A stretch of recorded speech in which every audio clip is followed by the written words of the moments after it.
Yon mga kalapatids, welcome back to my channel mga kalapatids. For today's video mga kalapatids is, mga kalapatids, papakita ko lang sa inyo yung inuuwian ko dun sa Cavite mga kalapatids, para at least alam nyo mga kalapatids. At nakakatakot, pero walang nakakatakot pag kailangan mo umuwi dahil may naghihintay sa yung pamilya mga kalapatids. Kaya kung gusto nyo ako samahan, let's go.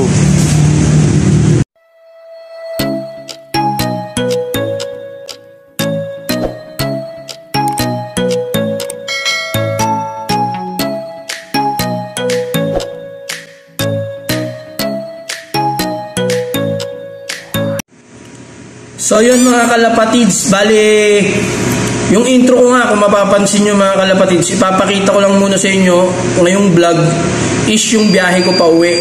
2 to 10 kasi ako mga kalapatids. Yung biyahe ko kasi araw-araw or gabi-gabi ko siya dinadaanan. So lagi ko naiisip, lagi ako nagdadasal. Siyempre, pray God first mga kalapatids. Medyo nakakatakot siya pag hindi ka familiar dun sa daan mga kalapatids. Pero once na araw-araw mo dinadaanan, mawawala na rin yung kaba mo mga kalapatids. Lalo na kung may pamilyang naghihintay sa'yo doon mga kalapatids. Gusto ko lang talaga ipakita kasi gabi-gabi ko nga siya dinadaanan. Gusto ko lang i-share sa inyo mga kalapatids. Bali yung lugar na yun, isa, Daang Hari hanggang General Trias mga kalapatids. Papakita ko lang sa inyo para at least may knowledge kayo once na mapadaan kayo doon. Is magkaroon din kayo ng idea na minsan kasi may mga blind spot doon mga kalapatids dahil sa sobrang dilim nga. Hindi mo akalain, akala mo diretso pa rin yung kalsada pero may kurbada na pala mga kalapatids. At least pag napadaan kayo doon is meron na kayong idea mga kalapatids. Sinishare ko lang sa inyo mga kalapatids. Much later.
Baka mga kalapatids.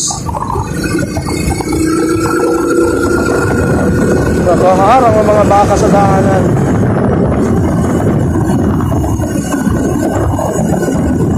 Biyahe.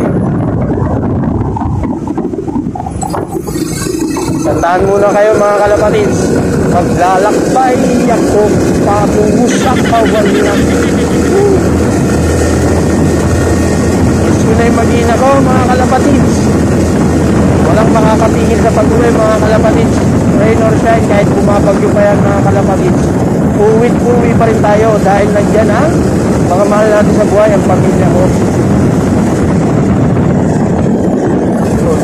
Eto mga kalapatids, dito na yung portion na makakatapos mga kalapatids.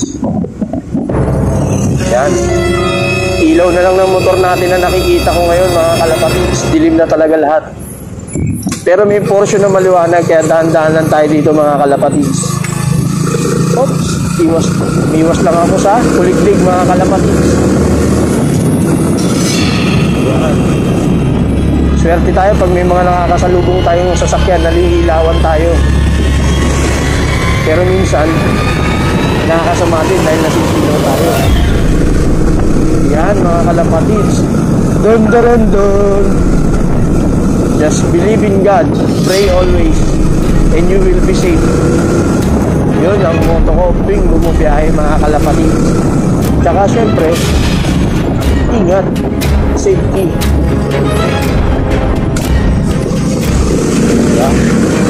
Tama na yung ganyan lang.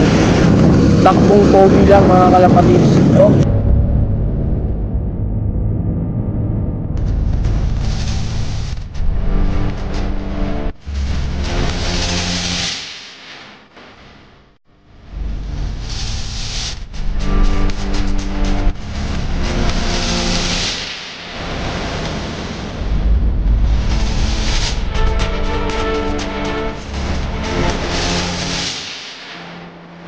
Isasama ko na kayo mga kalapatids hanggang sa bahay mga kalapatids.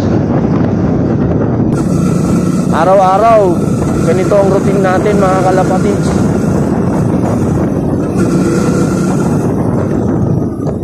Pero kahit ganon, hindi tayo nagpapatalo mga kalapatids. Enjoy lang natin ang life mga kalapatids.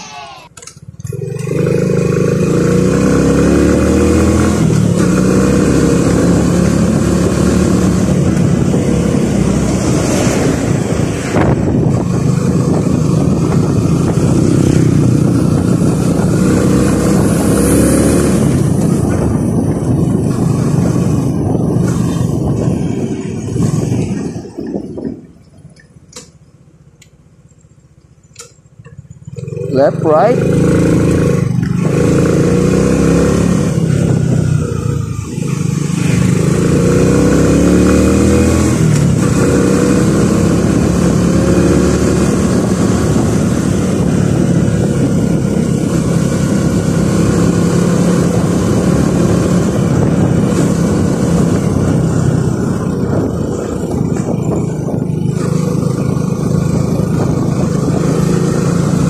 Takbong pogi lang. Takbong may naghihintay. Relax.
Kagabi nga pala mga kalapatids, napaka tayo sa checkpoint dito.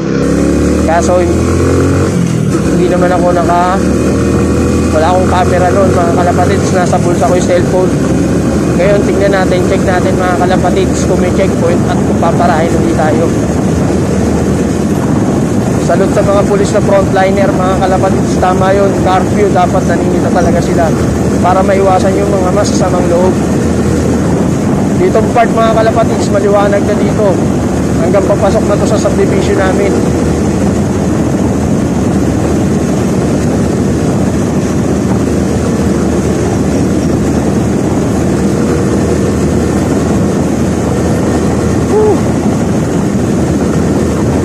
Medyo malayo-layo lang din talaga yung biyahe, pero okay lang kasi maluwag yung kalsada kaysa naman malapit nga traffic naman. Naku, mas okay na yung malayo, basta maluwag ang kalsada, walang traffic, ayos. Okay na okay sa akin yan mga kalapatids.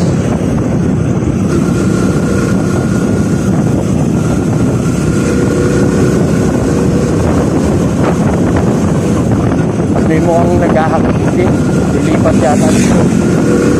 Hindi na natin.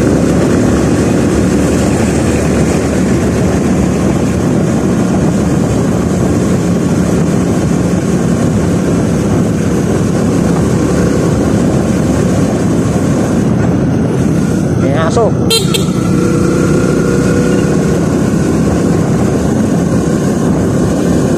Ayan, may mga baka na naman mga kalapatids. So, ewan ko kung nakikita nyo mga kalapatids. Siyempre hindi ko maigalaw yung camera ko mga kalapatids kasi nasa chest bag ko lang siya. Sana nakita nyo yung mga baka na nadaanan natin mga kalapatids.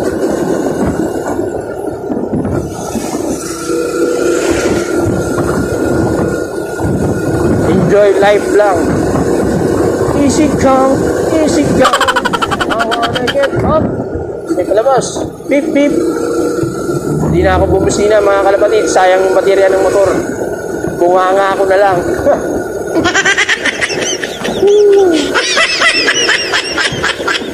Biyahe, tuloy-tuloy lang.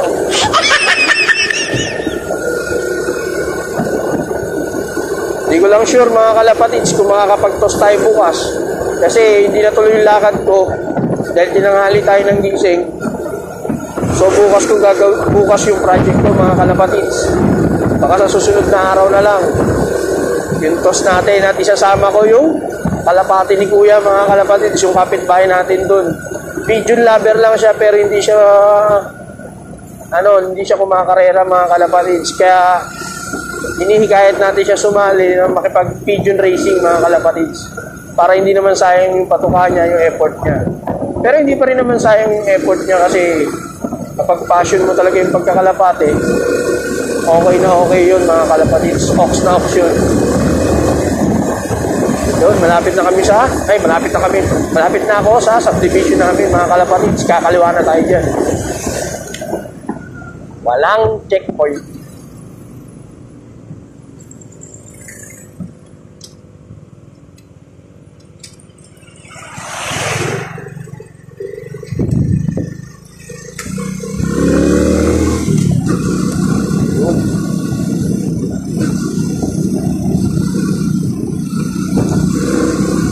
Ito, safe dito sa amin mga kalapatids. Papasok na to eh.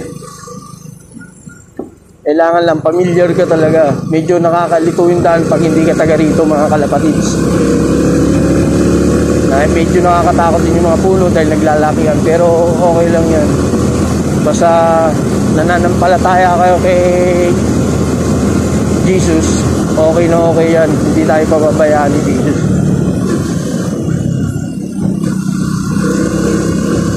Jesus. Mag-pray tayo lagi. Bless us, O Lord, and these gifts which are about to receive from thy fountain to Christ our Lord. Amen. Love you, I love you, God. Pag-recess pa yung prayer ko, mga kalapatid. Akala ko kasi kakain na.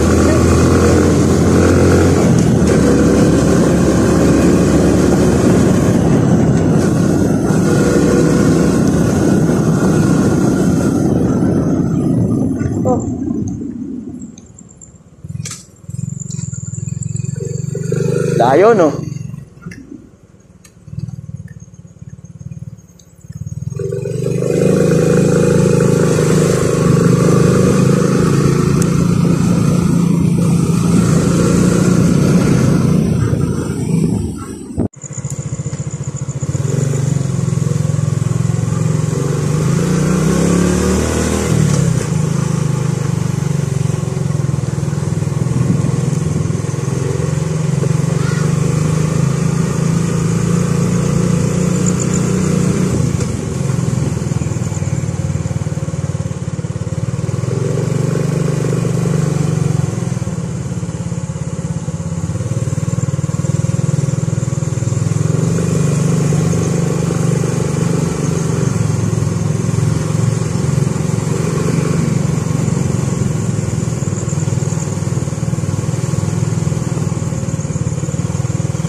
Bili.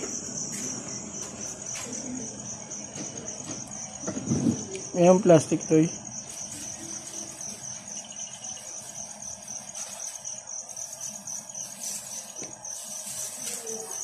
Yan, magkano.